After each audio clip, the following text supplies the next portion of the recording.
কাফি ভাইয়ের কিছু হলে জ্বলবে আগুন ঘরে ঘরে। কি তুমি কি আমার সঙ্গে আসছো নাকি? সঙ্গে আসছো?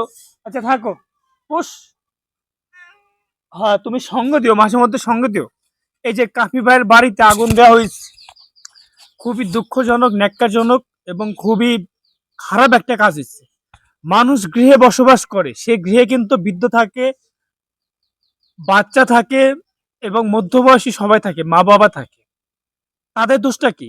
না, প্রতিবাদ করছে, কাফি করছে, কাফি জুলাই বিপ্লবে করছে, কাফি বই লিখছে, কাফি মেয়ের হাত ধরছে, কাফি মেয়ের হাত ধরে ইচিং বিচিং করছে। যদি দোষ করে থাকে কাফি করছে, সেই দোষে কারো মা বাবাকে দোষী করা তো ঠিক না। কার মা বাবার আশ্রয়ের শেষ জায়গাটুকু কেড়ে নাকি ঠিক? হয়তো ওই জায়গায় ঘর বাড়ি সব পুরাই দেওয়া হয়েছে, ওই জায়গায় আবার ঘর নির্মাণ করা হবে, আবার ঘর উঠবে। কিন্তু এই যে তাদের সাথে অন্যায় করা হইলো, প্রকৃতি কি মেনে নিবে? আল্লাহ কি মেনে নিবে? না, সে অনেক কিছু করছে। আমি তার ব্যক্তিগত জীবনে এতটা সে করা ঠিক হয় না। তার কন্টেন্ট ক্রিয়েটারের মধ্যে থাকা উচিত ছিল, আমি মনে করি।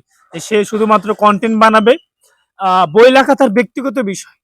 ব্যক্তিগত বিষয় না, চলে গেছে। আচ্ছা যাক, বই লেখা ব্যক্তিগত বিষয়। সে বই লিখবে কি লিখবে না তার বিষয়। সে তার মস্তকে যা ছিল তাই লিখছে।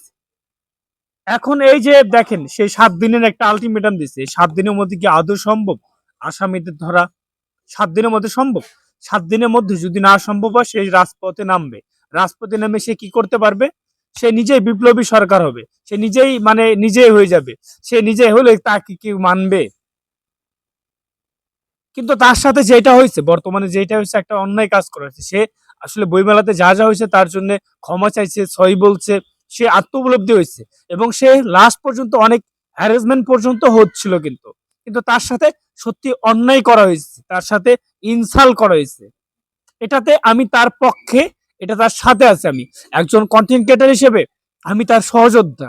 আমি হয়তো বা তার লেভেলে যাইতে পারবো না, বা যাইতে পারি কিনা আমি জানি না। কিন্তু আমি যে শুরু করছি, আমি যে তার ধরেন নিজেকে মনে করি যে তার আমি একজন সহযোদ্ধা, আমি তার পাশে আছি, আমি সাপোর্ট করি। এবং কাফিকে মানে সাপোর্ট করতেছি যে কাফি, তোমার জায়গায় তুমি ঠিক আছো, তুমি চালিয়ে যাও, আমরা আছি তোমার পাশে।